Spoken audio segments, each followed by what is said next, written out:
Bonjour à vous, bienvenue pour ce 11e épisode.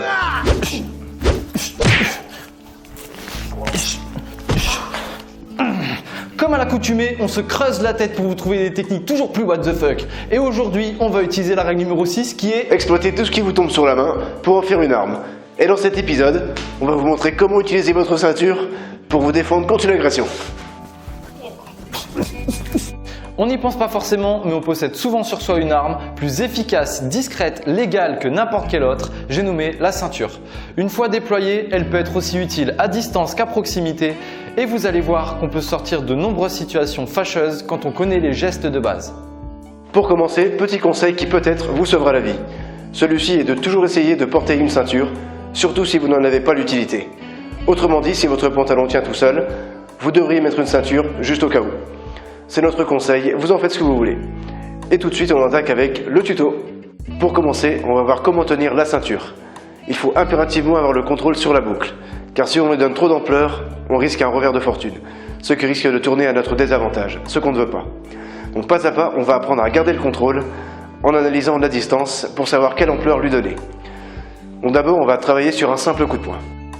Pour commencer, on va voir comment tenir la ceinture. Donc pour cela, on va placer la main gauche près de la boucle pour garder le contrôle et la main droite à 15-20 cm pour qu'il y ait un écart entre les deux points.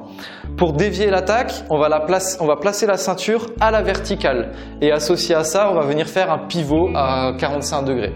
Donc on fait le pivot plus la ceinture à la verticale et ça va nous permettre de dévier l'attaque, mais c'est pas tout.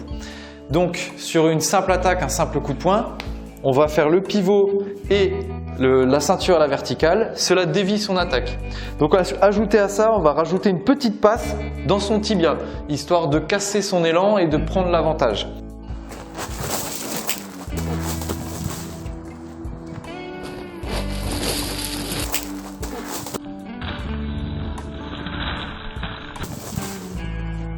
Pour travailler ça, on vous propose un petit exercice très simple qui consiste à enchaîner une série de jabs directs pendant que je vais enchaîner le pivot qu'on vient de voir. Et comme vous le sentez, vous pourrez enrouler la ceinture autour de son poignet, ce qui va nous permettre de passer à l'attaque doublée. Une fois qu'on a bien compris ce mouvement, on va pouvoir enrouler la ceinture autour de son bras, ce qui donne. À partir de là, on est bien placé pour envoyer un violent coup de genou dans les valseuses, ce qui va largement nous laisser le temps de passer sous le bras pour faire une clé. Et on enchaîne très vite avec un coup de pied dans l'articulation pour le mettre à genoux.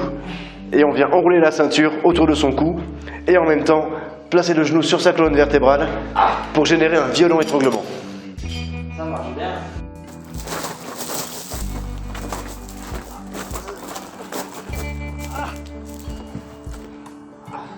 Maintenant qu'on a vu comment se défendre sur une attaque simple et une attaque doublée, on va pousser l'idée encore plus loin sur une attaque triplée. Ça peut être n'importe quoi, ça peut être un crochet, un direct, un uppercut. On va voir ce qu'on peut faire avec ça. Donc sur un direct, comment on va réagir?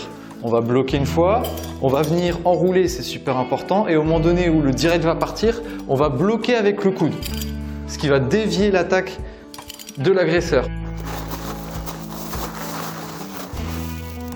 Ça, c'était une éventualité possible, c'est-à-dire que l'agresseur vienne à attaquer avec un direct, mais il peut très bien attaquer avec un crochet ou un uppercut. On va voir avec un crochet, donc toujours pareil, 1, 2 on bloque, 3 on va venir faire une aile de pigeon comme on a vu dans l'épisode 2 d'Ayasa.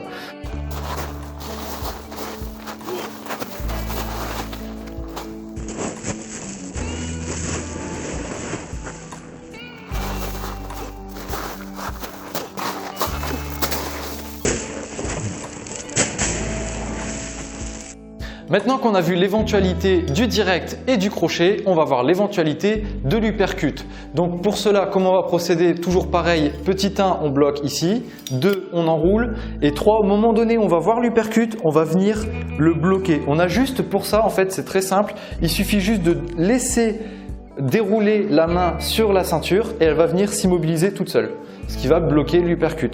Donc ça, c'est la première étape. La deuxième étape va consister à passer sur le côté, donc il suffit de dévier. Et là, on va juste passer la ceinture au-dessus des deux bras et resserrer, faire un tour autour des deux bras. Tu as compris ? ce qui permet de ligoter votre adversaire.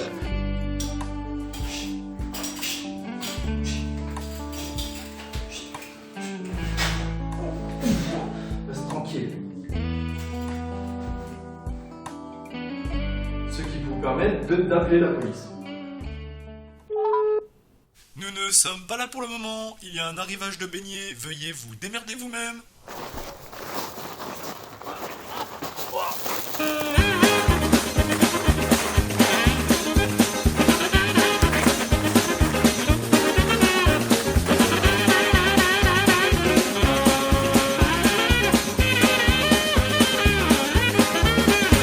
Merci de nous avoir regardés, on espère que cela vous aura plu.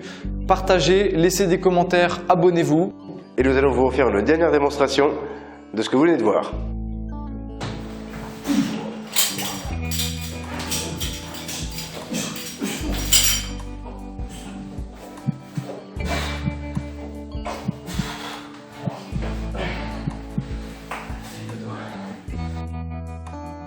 Aujourd'hui, on aura vu les gestes de base pour se défendre avec sa ceinture. Et surtout, n'oubliez pas, on échoue que lorsqu'on abandonne. Fight!